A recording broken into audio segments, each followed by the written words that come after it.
The 30th Annual Alaska Native Art Auction, celebrating Indigenous artists and voices, takes place Saturday, March 21st at the Hotel Captain Cook in Anchorage. Information available at knba.org. Koenig seeks Director of Major Gifts and Planned Giving to advance philanthropic support. Learn more at knba.org. Koenig seeks a General Manager of Media to lead content and operations. Learn more at knba.org.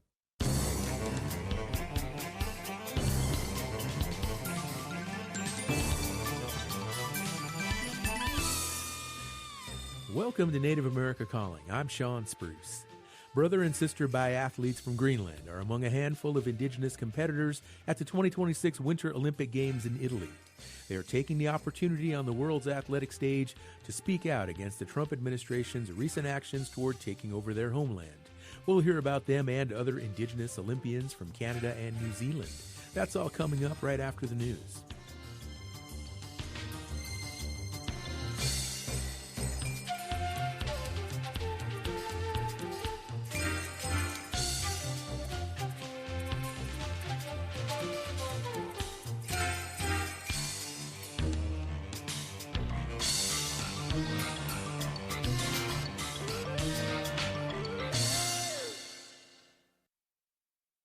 This is National Native News. I'm Brian Bull, sitting in for Antonia Gonzalez. The 15th Annual Bay Area American Indian Two-Spirit Powwow is happening this Valentine's Day. Buffalo's Fire reports that organizers hope that the event goes fine, with participants and volunteers feeling safe and supported as the rawhide drum ushers in the grand entry. Salpote Flores is a co-chair for the Bates Powwow. She says this year the presence of immigration and customs enforcement is creating concerns. We are developing very specific ICE protocols internally. We hear these forms of propaganda where Two-Spirit people are quote-unquote terrorists. All of these different attacks on our community. But it's still going to happen because it is a tantamount important event that people need. Another co-chair, Kat Warren, says the Trump administration has made things challenging for Two-Spirits and the native LGBTQ+ community. The president has rolled out executive orders that bans gender-affirming care for youth and defines gender as only male or female, determined at conception. You know, a lot of our folks are very concerned about the folks that are going to attend this powwow because we do bring in a lot of folks and we want to make sure everyone is taken care of and able to experience the medicine of the powwow. We see the struggles and we see the ongoing pressure of this administration, and we are trying our best to be above it. Bates is regarded as the largest Two-Spirit powwow in North America, with non-gender contest dancing and flags representing native LGBTQ+ and Two-Spirit people. States and tribes would have less power to protect waterways under the Clean Water Act when reviewing energy and infrastructure projects. As Danielle Kading reports, the Environmental Protection Agency would limit their authority under a new rule. EPA Administrator Lee Zeldin said the changes would protect water quality while ending, quote, weaponization of the law that has delayed or blocked projects. States and authorized tribes can review the effects of dams, bridges, and pipelines on wetlands and waterways under the Clean Water Act. The proposal would narrow water quality impacts they could consider. Nancy Stoner is an attorney with the Environmental Law and Policy Center. She says the rule would also remove a process that allows tribes to weigh in on federally regulated projects, even if they haven't adopted their own programs to set water quality standards. So it puts a huge hurdle in front of tribes that they have to actually adopt a whole water quality standards program in order to look at a federally permitted activity and what are the impacts on the waters, on the tribal waters. About 15% of federally recognized tribes have received approval from the EPA to adopt their own programs for water quality standards. For National Native News, I'm Danielle Kading. We don't know where she is. We don't know? We won't tell. And this weekend sees the return of the AMC series Dark Winds. The award-winning detective series takes place in 1970s Navajo country. Zahn McClarnon plays Tribal Police Lieutenant Joe Leaphorn, who finds himself stalked by a mysterious woman who carves a path of destruction across the reservation. Franca Patenta plays Irena Fagan. She and McLarnon discussed their dynamic upon their first physical meeting in the season. He was vulnerable with no clothes on, half naked, but also vulnerable in his life and what he's going through psychologically and emotionally, with possibly losing his wife and searching for what the Dene people call hojo, the balance and stability in his life. And he's in search of that very much when he meets Irene for the first time. I'm not connected to the earth anymore. So she's very impressed and very enamored with what she's seeing, and she just wants to devour that. Dark Winds premieres Sunday night on AMC. This is National Native News. I'm Brian Bull.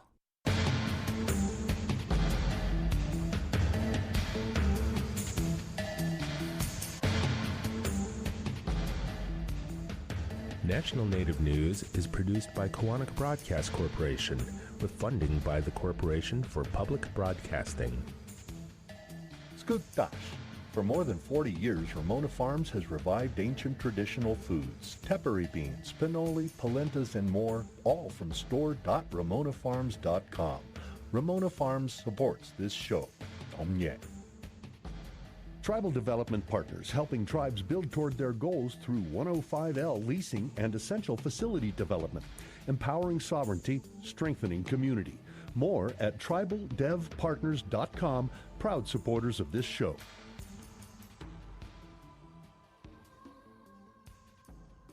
Native Voice One, the Native American Radio Network.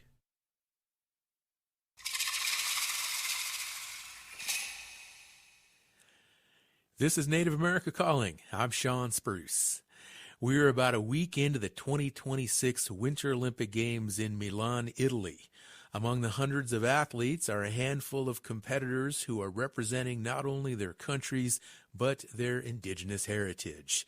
They include a Yupik brother and sister from Greenland.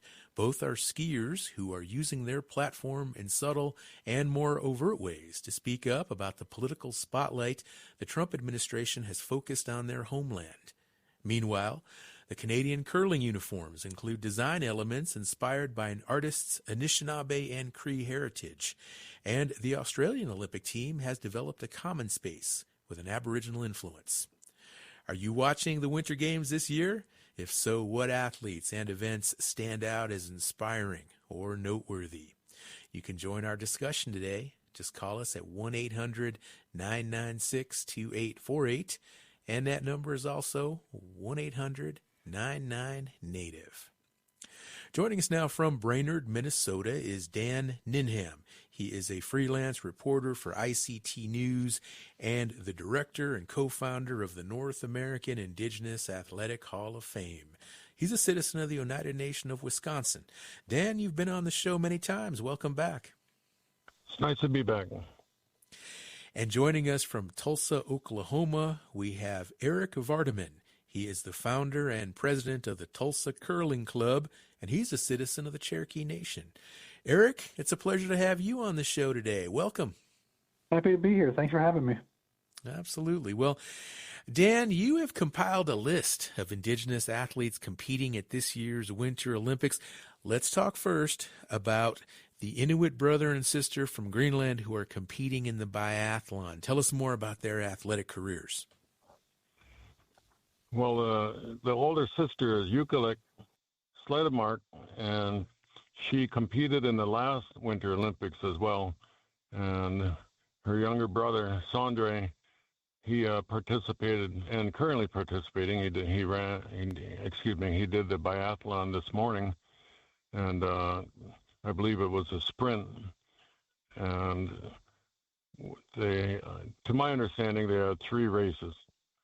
So they both did their long race a few days ago, and then they're doing the sprint now. And then if they qualify in the top 60, then they go into the pursuit.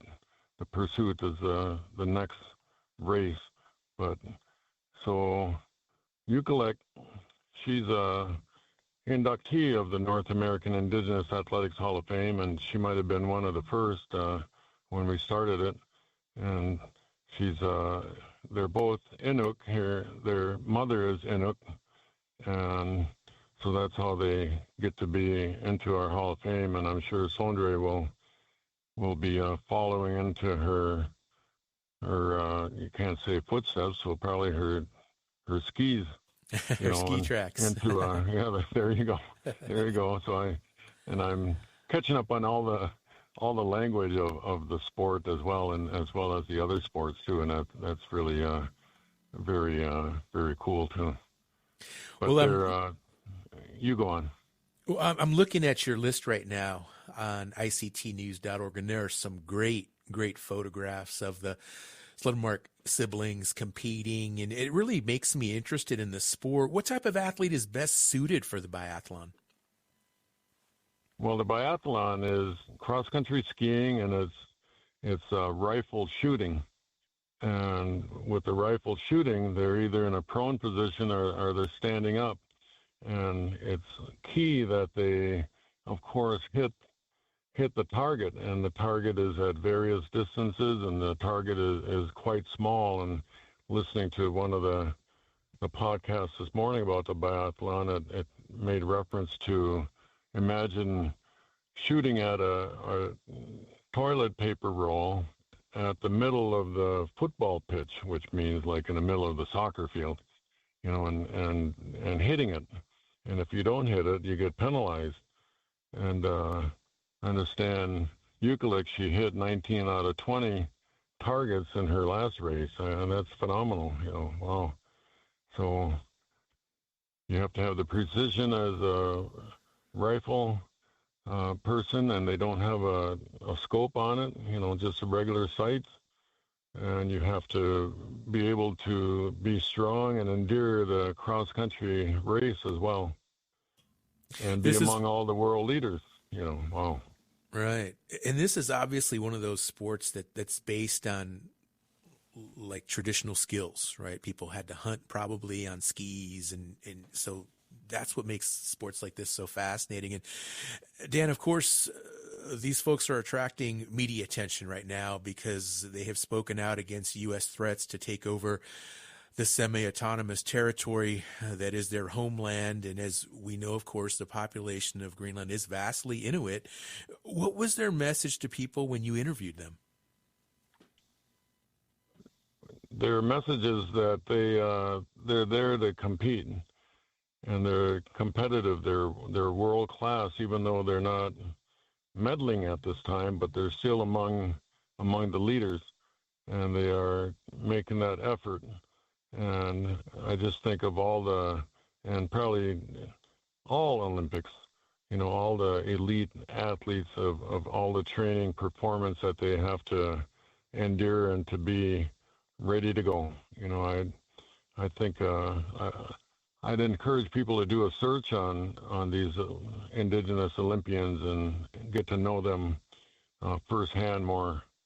So I think that would be good. Yeah, for sure. In your piece here in ICT News is a good place to start to get that information. You also have written about some Métis athletes who are competing for Team Canada, hockey players, bobsledders. Who are some of the standouts right now for Team Canada, Indigenous athletes? I think of Trinity Ellis, and she's in the luge, and I think she plays 8th. And that's, again, even not in the medal round, but to be 8th in the world in the Winter Olympics, that's just fascinating. And just enjoy watching her as well, and looking forward to how she does in the future.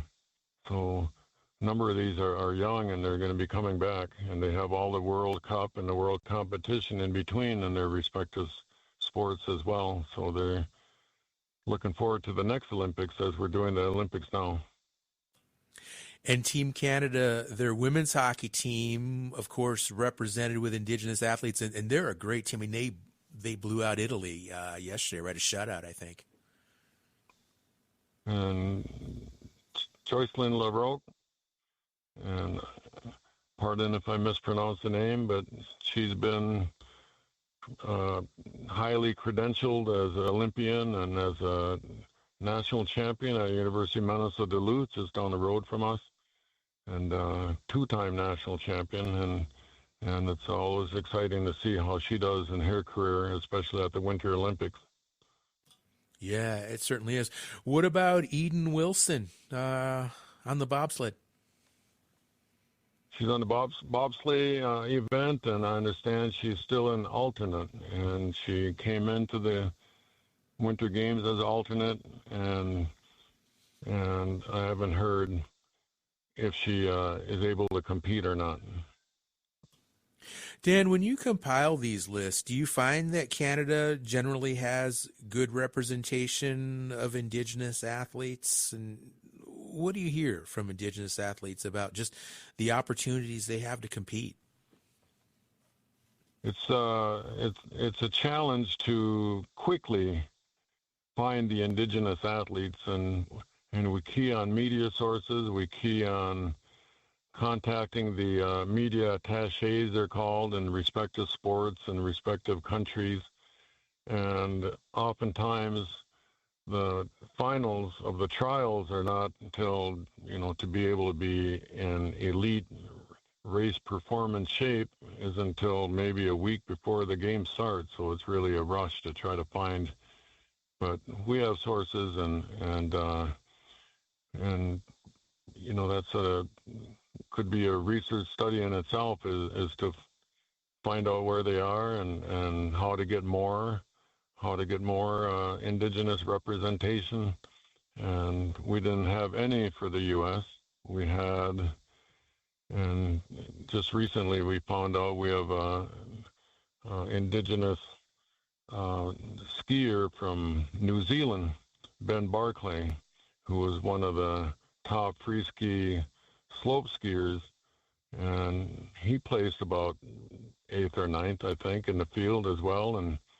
But to be able to ski at that level, and I've been really admiring how he skis, and everyone skiing in that event is just phenomenal how they move. And being a career physical education teacher, I guess I'm just fascinated by that movement anyway. And it's just again, I encourage people to search out these Indigenous Olympians in their respective fields, and to be inspired. We're looking at the younger ones coming up.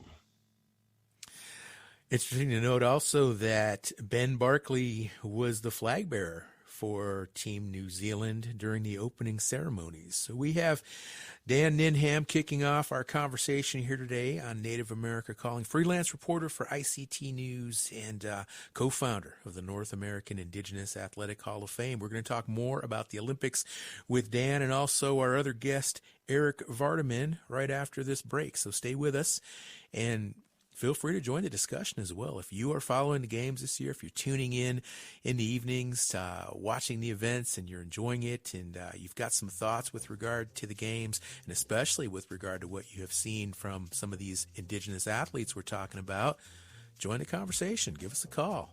The number is 1-800-996-2848.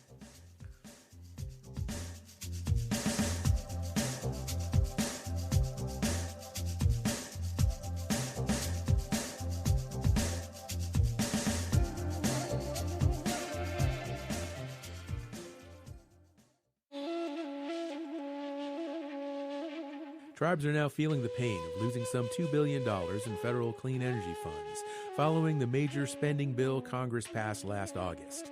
We'll hear about that and other effects as the loss of promised funds starts to sink in. That's on the next Native America Calling.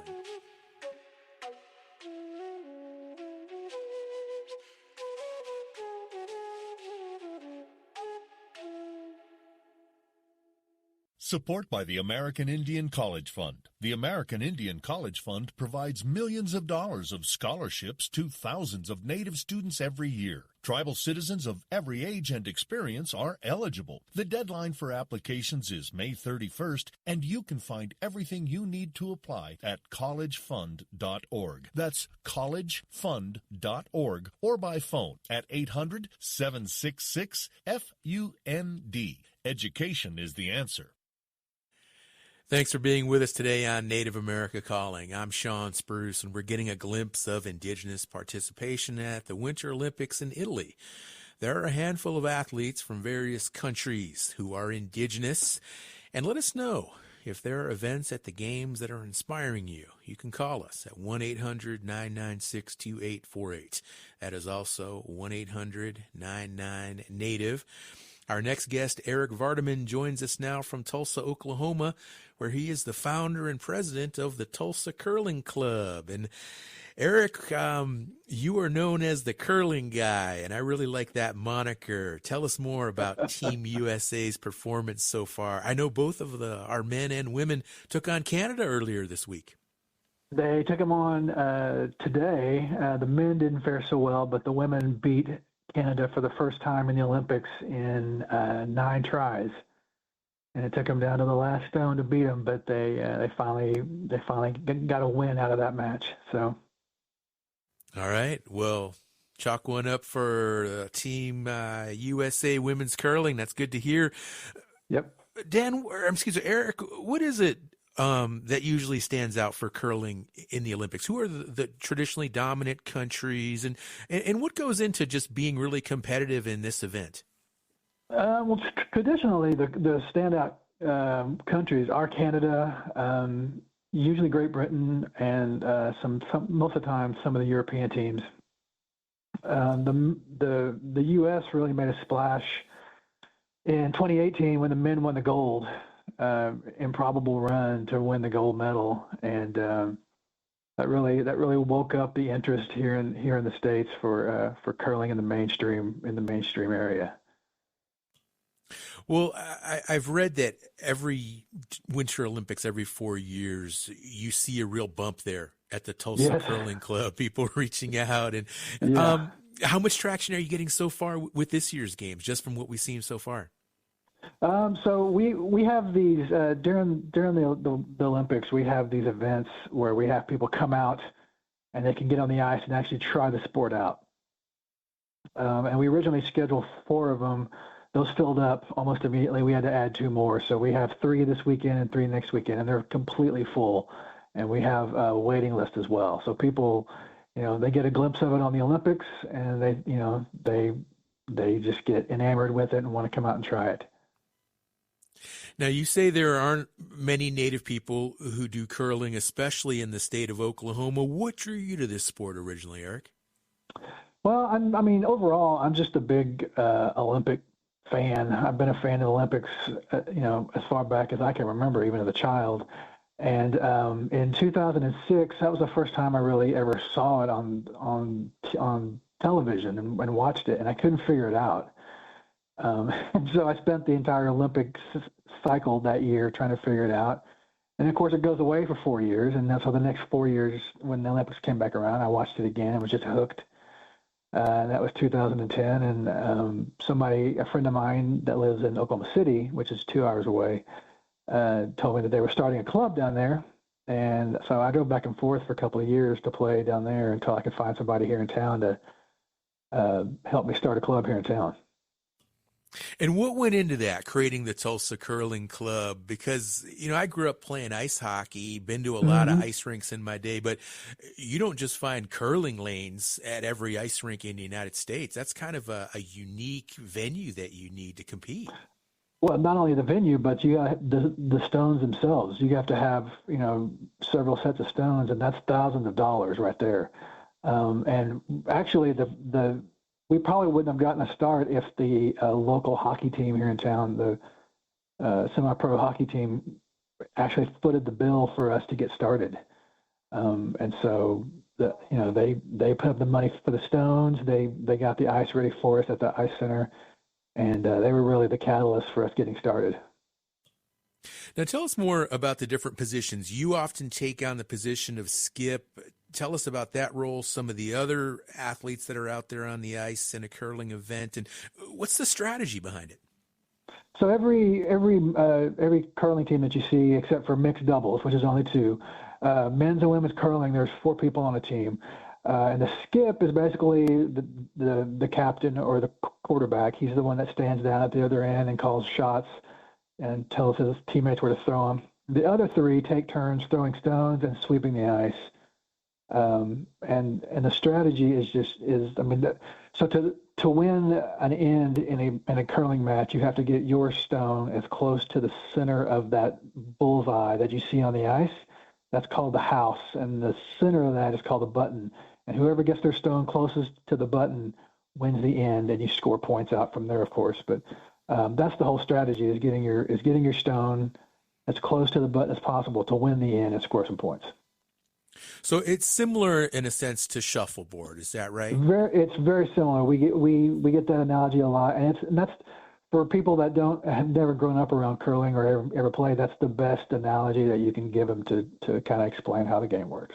Okay, so what does it take to be an Olympic curler? What goes into the training and also the competition that person would have to face in order to make a team like the United States competing? Yeah, it takes a lot of years of experience. Most of the guys that you see on the Olympics, they've been curling all their lives. They started when they were 5 or 6 years old, and they've curled all their lives. They live somewhere where there's curling.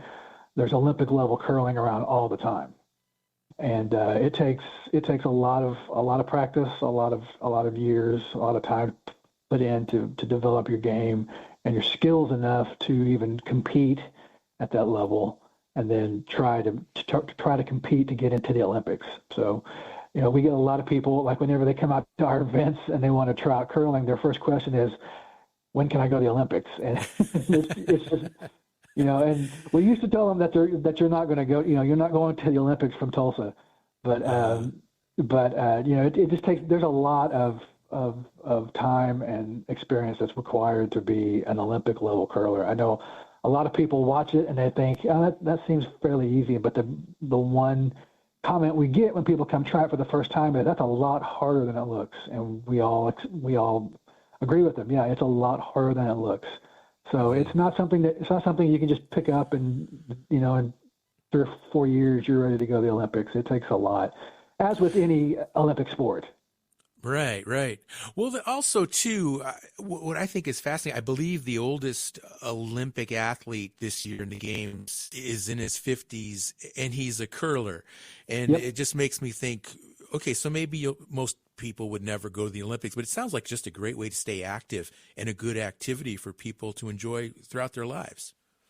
It really is. I mean, it takes a lot. It's a lot more active than people think. I mean, when you're sweeping the ice, you work up a sweat pretty quickly. And so, it's a great way to stay active. It's also a great way to be just social with people. Our club is just one of the biggest social events that you'll ever attend when you come to a match. We're all, we all are great friends, and we've all developed new friendships and relationships just from being on the ice together. Eric, tell me more about what makes it such a challenging sport, because the sweeping, I always am fascinated when I watch curling, and you'll see these people just furiously moving those brooms. I think to myself, how much could they really change the trajectory of that stone just by sweeping? But apparently, I mean, the sweeping is just a huge element of what goes into success. Yeah, sweeping is really all about control. You're not gonna speed it up, and you're not going to change the trajectory of that stone dramatically. You can keep it straight. You can make it go a little bit further than it's going, but you're not going to make it turn on a dime, or you're not going to make it go faster. The speed that it's going is the speed that it's going until it slows down by itself. You don't have anything to do with that. It's all about keeping it straight and making it go a little bit further. What you're sweeping is so before they start playing, and you've probably seen the meme going around this Olympic cycle of the guy spraying water on the ice before they play. And what that's called is a pebble, and it's spraying water droplets on top of the ice, and that is what the stone actually slides on, is the water droplets that are sitting on top of the sheet of ice. And when you're sweeping, you're knocking those pebbles down so that you can influence the stone that way. Oh, okay. I'm learning a lot here, Eric. I need to start watching more curling here, brother. Well, okay, we talked earlier, Team USA, men and women, they split games earlier today with Team Canada. What else can we expect here going forward from Team USA and other curling teams that are here at the games, or there at the games, I should say?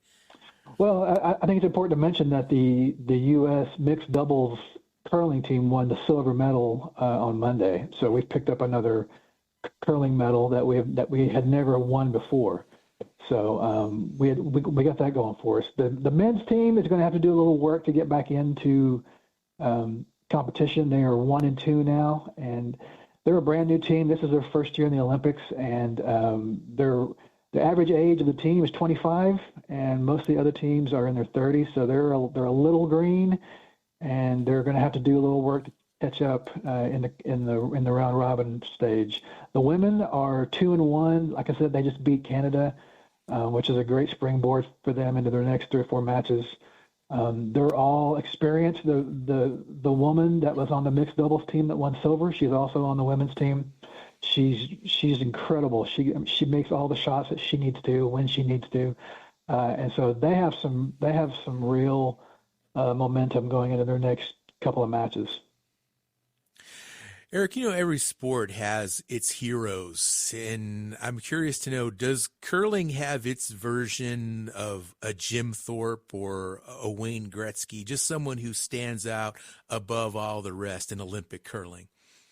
Well, for the rest of the world, I can't say, because curling is in relation to the Olympics is fairly new, and it's fairly new to most Americans because they only see it when the Olympics happen. But for the U.S. and for clubs like mine that are basically small time clubs that we're not Olympic level, we're just recreational clubs. The team that won the gold in 2018 was skipped by John Schuster, and he's on the Olympics coverage this year, covering curling and doing some color commentary. That's our Wayne Gretzky, because he brought us the gold. And when the men won the gold, little clubs like Tulsa and other recreational clubs, we got such a huge boost off of that, because it put us on the map. And so for us, I would say our quote unquote hero is John Schuster, and all 4 of those guys that were on that team, Tyler George and the rest of them. Those were the guys that made things happen for us in a big way. All right, Eric. Well, I'm watching a lot more curling coming up here. I'm excited here. I feel like I'm a lot more qualified now to watch the sport and just enjoy it. So thanks again for coming on the show and sharing all of your expertise. And Dan Ninham, I want to go back to you because for ICT News, you recently interviewed former Olympian ice skater Naomi Lang, and she had a really fabulous career as the first Native American woman to compete in the Winter Olympics. What did she tell you about her experience as an Olympian? So many awesome experiences, and shared her memories about anywhere from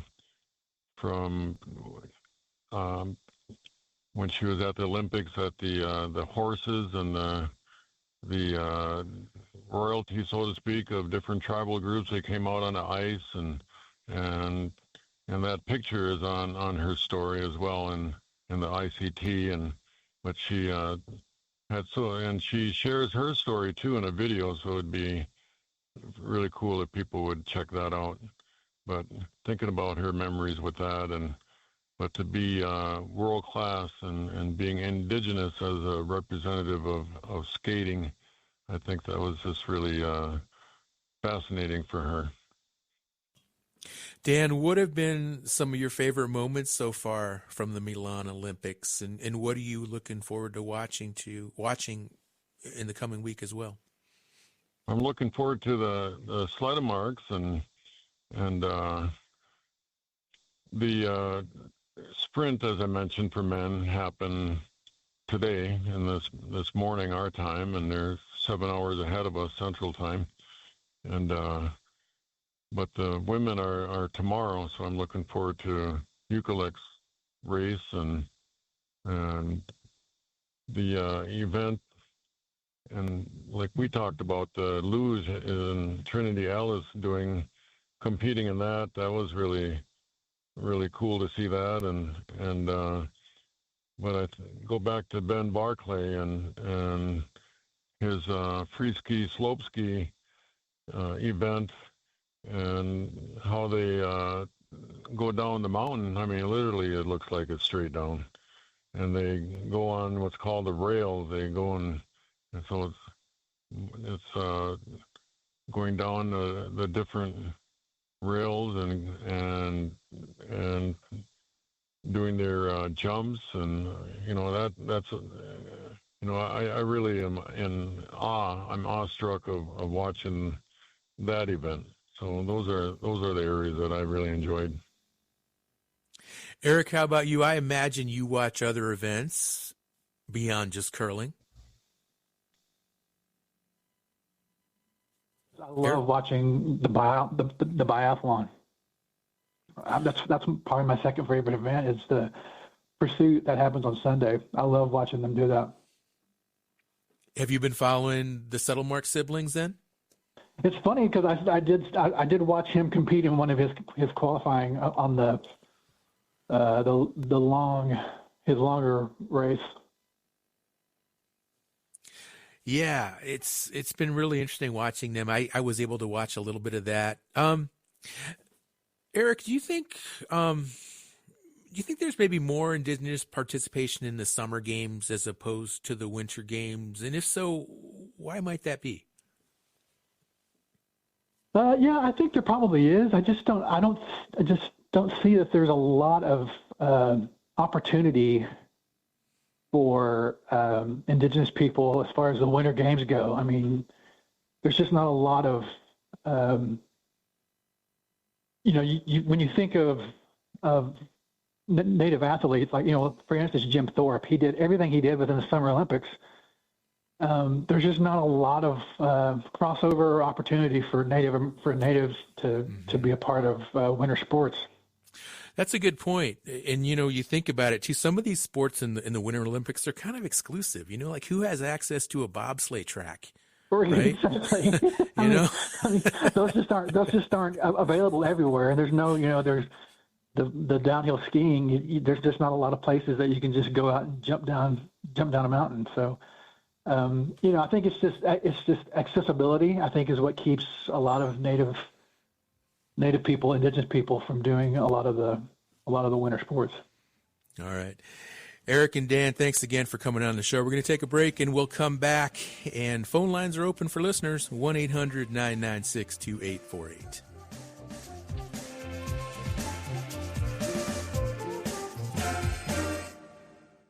Support by the Gathering of Nations Powwow. The last dance is this April 24th and 25th at Expo, New Mexico. Main Street will be Native Route 66 with classic cars, motorcycles, roving dance performances, and more. Tickets at gatheringofnations.com and at the gates. Ready to expand your reach and inspire change? Kaufman & Associates crafts culturally grounded communication strategies for Native audiences. More at kaufmaninc.com. KAUFFMANINC.com.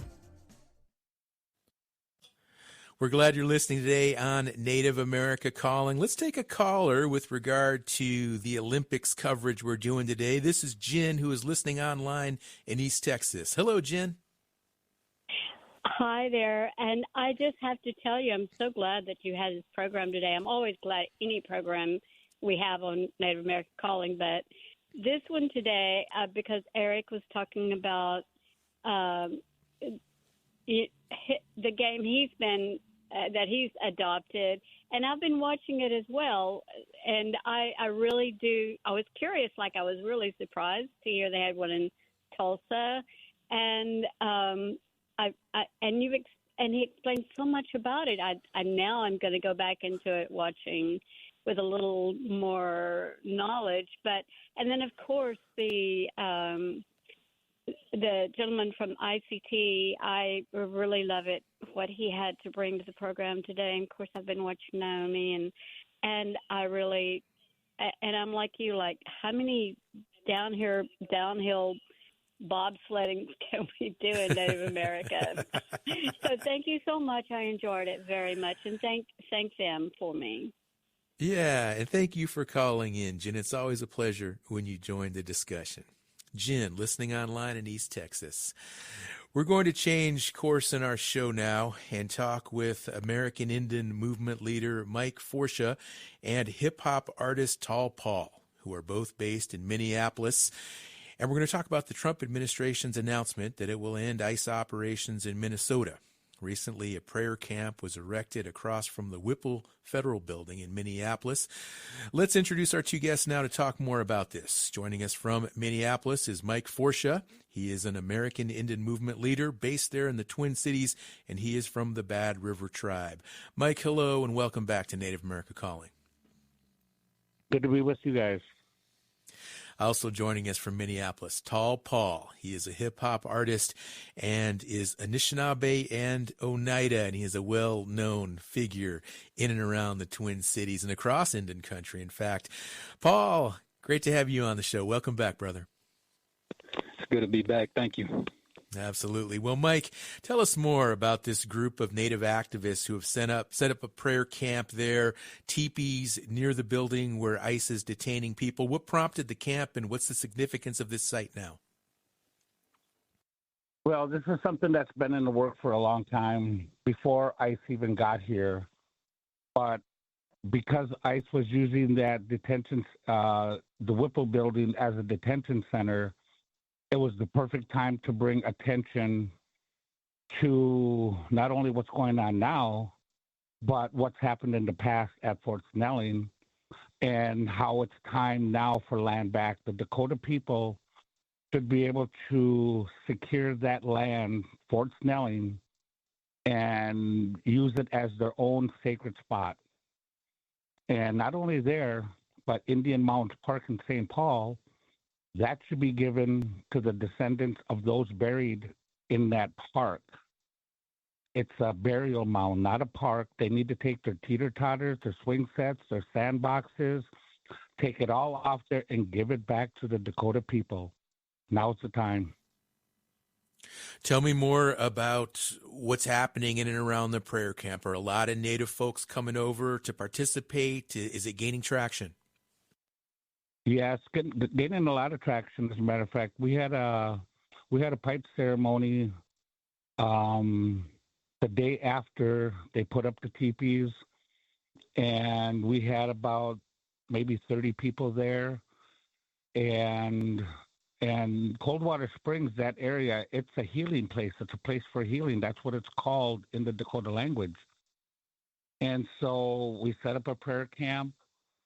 And since then, we've had, I would say, hundreds of people coming in, donating. But right now, I just got a message that ICE across at the Whipple building is getting everything ready. They're loading up. And they said, warn the people at the camp that they might be going down there to clear them out, because that's federal land. And they have had the cops come in, and they said, nope, we got a treaty. We're having a 4-day ceremony. Now they got a buffalo. They got buffalo meat down there, so they're having a buffalo ceremony. So that's another 4 days.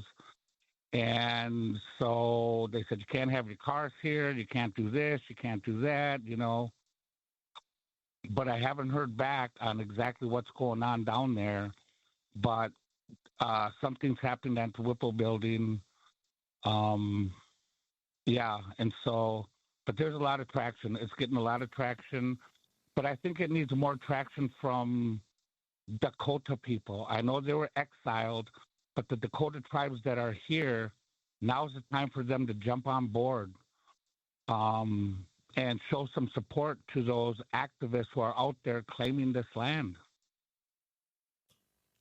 Mike, White House Border Czar Tom Homan, he announced yesterday at a press conference that ICE operations are ending there in Minneapolis. How are you and other activists responding to this news? Well, it's good news. And, you know, ICE will never actually leave Minneapolis.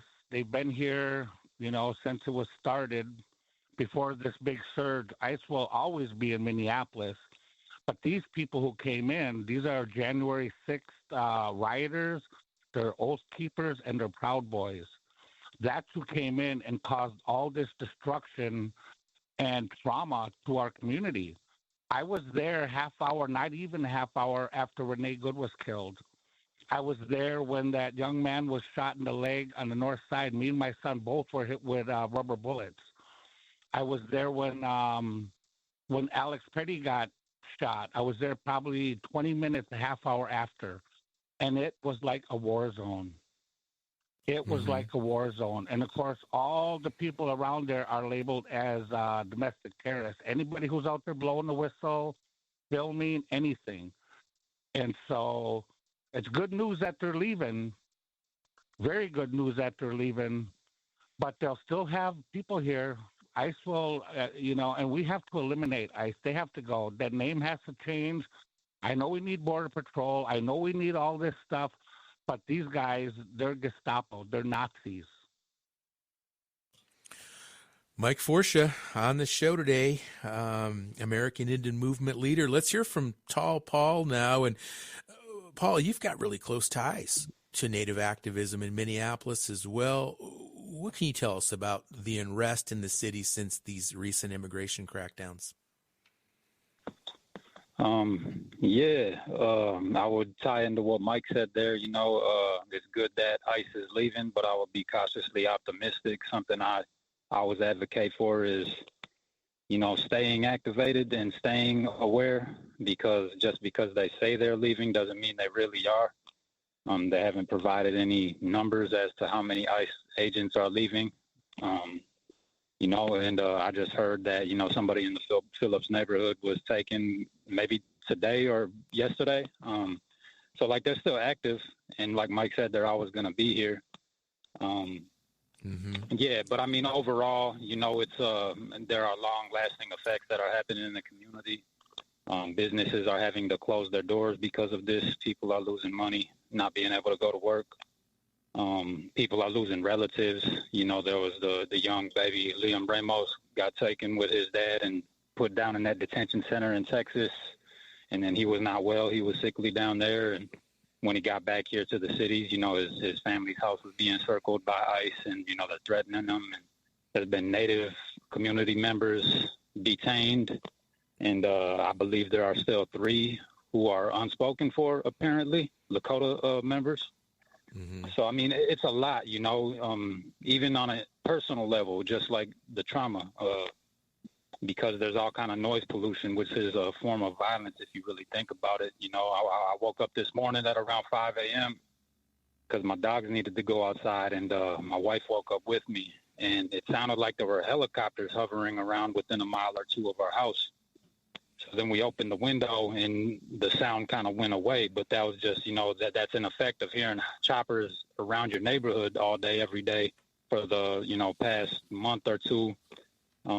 It's having those kind of effects as well, so yeah, it's a lot. I could go on about, the impact of everything that's going on, but I've just been trying to answer the call in my spirit to help out however I can, whether it's, doing a school patrol, making sure families are able to safely drop off their babies at school, at daycare and, kindergarten, or whether it's, signing up to pack food and, deliver food to families in need, things like that, or, protesting, patrolling, whatever I can. I've been just trying to help as much as I can while also being a full-time father and self-employed entrepreneur.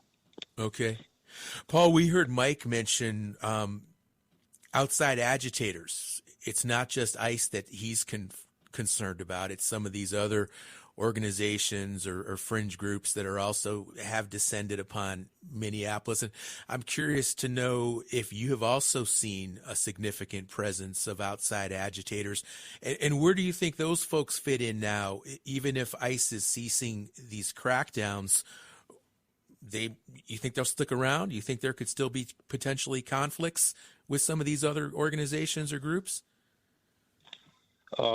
Mike can correct me if I'm wrong, but I think what he was referring to was that a lot of these ICE members, and I'm talking outside right now, I don't know if you can hear that plane flying over my head.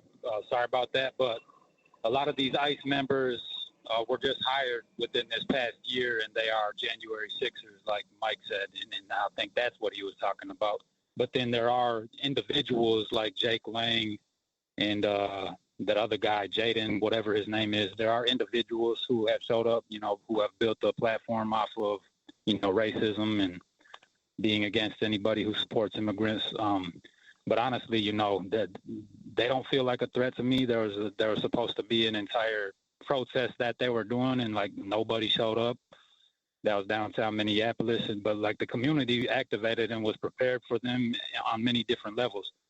But yeah, I mean, I wouldn't ever say that they're not going to be a threat. I don't want to say that, but I think more so it's the people that are signing up for ICE and CBP and just DHS in general. A lot of them who have been hired are just people off the street who probably have criminal records themselves and are technically immigrants themselves, because anybody who's here who ain't indigenous is an immigrant.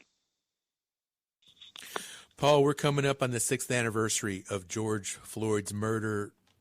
What are you seeing in terms of engagement from the city and just overall moving the conversation forward with regard to race and policing since that time? Oh yeah, I mean, I know there's been a big push for abolition of police, and definitely ICE now. Obviously, community has just stayed activated really since George Floyd. But even before that, as Mike said, many of these issues have been going on for centuries. So even though some of these issues are unique and have been exacerbated more recently, there are still issues that have long been going on, and policing has always been one of them. Policing has always been a big issue, and you've seen it here during this whole occupation. The city can say that they're not collaborating with ICE all they want, but yet you see Minneapolis police and, the sheriff department out here arresting protesters who are not doing anything harmful, So they can say on a technical level, like, yeah, we don't have any formal agreements. Maybe that's what they mean. But on an actual level, they are collaborating by supporting ICE, shipping off protesters to jail and things like that.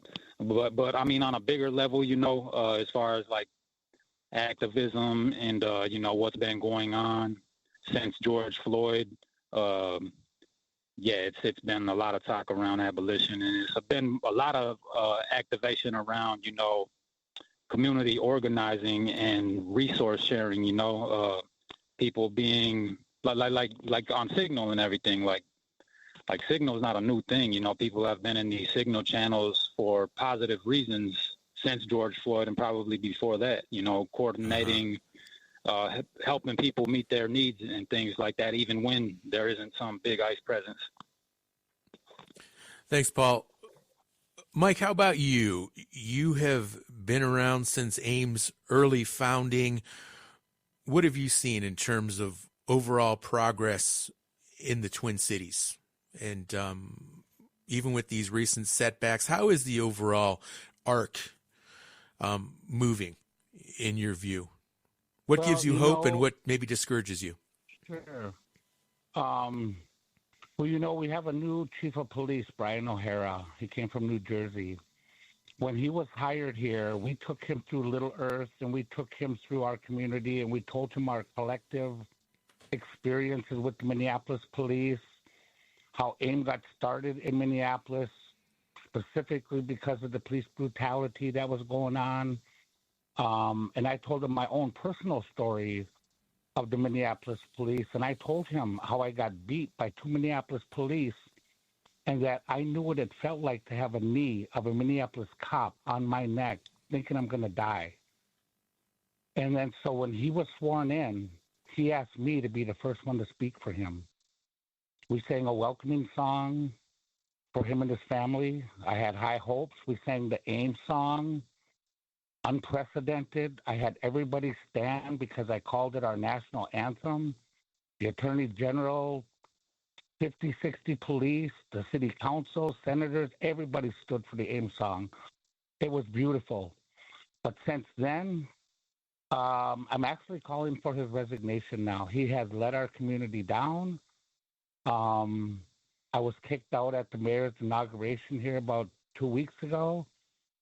Because I raised my voice and told him what I thought. But I do have relationships with other Minneapolis police, and overall, I think it's going in the right direction, however slowly. And I told him, I know we have to come together. We have to move forward together. But we have to pause and look back at the damage that was done. Read the DOJ report, the Department of Health report. Our community has been neglected, abused, assaulted by the Minneapolis police, and we haven't got no reparations, no nothing. All right. We're going to have to wrap up the show. We are out of time, but I'd like to thank our guests today, Mike Forsha, Tal Paul, Dan Ninham, and Eric Vardaman.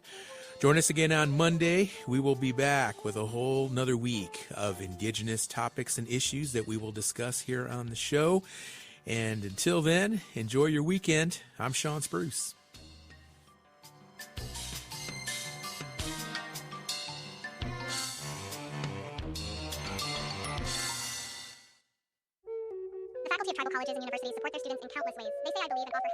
Hear that? That's everything tribal college faculty do for their students on Fast Forward. Because if one tried to say it in real time, they'd be here all day. They teach, guide, comfort, and connect. And for that, the community is grateful.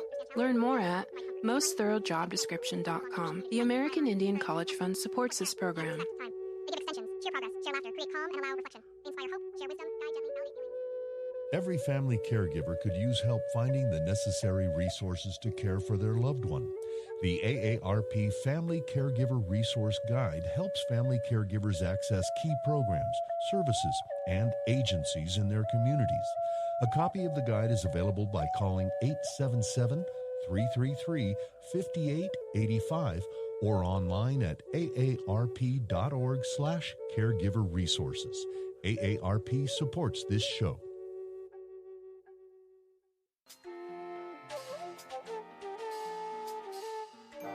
Native America Calling is produced in the Annenberg National Native Voice Studios in Albuquerque, New Mexico by Quantic Broadcast Corporation, a Native nonprofit media organization.